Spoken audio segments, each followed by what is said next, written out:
Barnbow Lasses, Part 1. Jazz woke up just before 6 a.m, wondering if she'd heard thunder. She wasn't sure what it was exactly that had broken her sleep, not really, but something had woken her up. And now she found that the thing that had kept her awake until after midnight the night before was back in her head. The terrifying prospect that she had to give an assembly to Year 8. All of Year 8, an assembly about the soldiers who fought in the trenches and died in no man's land during the First World War. Those dozens, hundreds, thousands of them, marching towards a fiery orange sky, all wearing uniforms, all hunched as they went. And that she had to give a talk on Remembrance Day itself, because today was the 11th of November. Jazz was more than worried. She was terrified. Her eyes fully open now, Jazz saw two more eyes staring back at her. Next, she heard a low, friendly growl. "Shh," she said. Another growl, this time louder. Jazz sighed. The dog knew that she was awake and would keep on grumbling until she got what she wanted. Jazz threw back the bed covers. Time for a walk. Outside, it was surprisingly mild for November. There was no frost. The air didn't feel cold against Jazz's skin. The sky to the east was beginning to glow with light. And there were no clouds.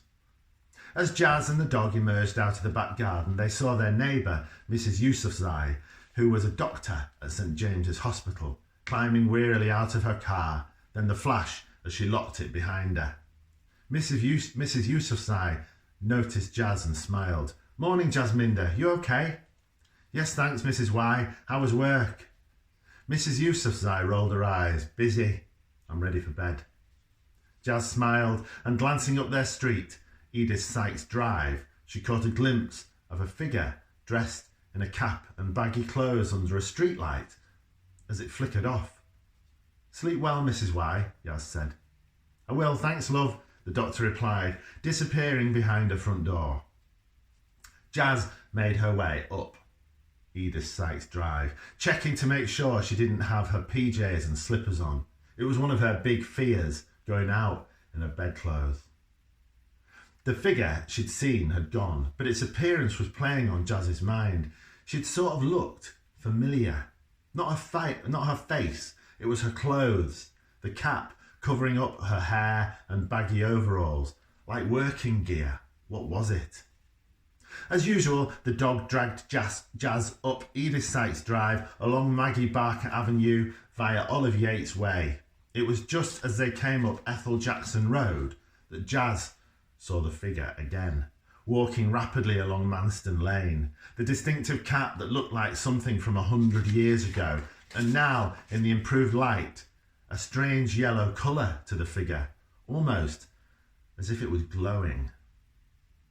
Jazz began to walk faster in pursuit. It felt like a mystery now. First the thunder with no clouds, now the strange figure rushing away like the rabbit in Alice in Wonderland. The sky was lighter, bright even, trees in silhouette against the clear morning to the east. There were several other dog walkers about, even though it was early. Two women with cocker spaniels said good morning. Another older lady with a Labrador smiled. Jazz liked this about her area where she lived. It was friendly. It felt safe. Once they were off the road, Jazz let the dog off her lead and into the fields. Except the fields were not fields anymore. Not up ahead. Another mystery. What was going on? Where Jazz had seen trees and grasslands on previous walks, there were buildings, low wooden huts, and now Jazz could hear the rumble of trucks or something. She wondered if the huts were farm buildings that she'd just not noticed before, and if the sound of trucks was coming from the M1 motorway, which ran close to where she lived. But no, it wasn't that. There was something else. Things just didn't sound or look right today. As she walked across the fields, Jazz saw women, lots of women, walking along a lane. Thousands of them, in fact, hunched over as they walked towards wherever they were going, almost as if they were marching. Now Jazz heard a piercing whistle, and it reminded her of something from the Railway Museum in York that she'd visited with her mum. Suddenly, Jazz realised her dog was right there, leaning against her, not running wild in the fields like she normally did. Jazz understood well that something was wrong for a second or two before she heard the boom. A boom just like the thunder she'd heard from her bed, but louder, ear-splittingly louder. She staggered backwards, hit by a blast of heat, like a wind on the hottest of days. Instinctively, she squatted to keep her balance and grabbed her dog, fixing its lead onto its collar. What was that? A crash on the M1, an aeroplane coming down on its way to Leeds Bradford Airport, an earthquake. Squatting with the dog, lead tight in her hand, Jazz heard more noise, banging, screaming, the thunder of feet. And now she understood that the women she had seen walking before were running towards the source of the explosion. Because it was an explosion. Jazz saw what looked like a huge orange-yellow wound on the horizon, as if someone had ripped a piece of sky away. And the heat was still coming. The dog was cowering, still leaning into Jazz, who looked up to see the figure, the girl from the top of her street, standing nearby. The girl was not much older than Jazz. The cap over her head kept all of her hair off her face. She had rubber boots and gloves. Her overalls looked dark, like they had been burned. She smelled of fire and of smoke, and her skin was a striking yellow. Her hands, her face, her neck were the colour of lemon. Jazz's mind was scrambling to make sense of what was going on, half wanting to run away, half wanting to call for help. She stood so that she was face to face with the girl. Was she hurt? Had she been caught in the accident? Had there even been an accident? Jazz wanted to ask, but she found she couldn't speak.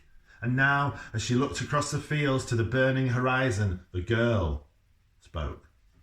"I'm Edith," she said in a croaky voice. "Edith Sykes.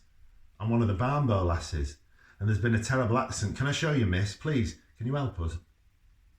As if in a dream, Jazz let herself be led by the ghostly figure called Edith towards a mass of burning buildings. She could smell smoke and fireworks and metal. She could hear cracks and booms and screams. And then, once inside, stooping under a sign that said Room 42, she saw things that were like a scene from a horror movie or a terrorist attack.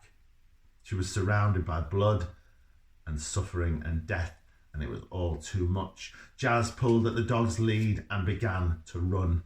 Away from it all, like you'd run away from horror in a nightmare, except Jazz knew this was no nightmare. What she'd heard and felt, what she'd smelled and tasted, and most strikingly, what she'd seen, had been real. She was sure of it, but why? Why had she seen it?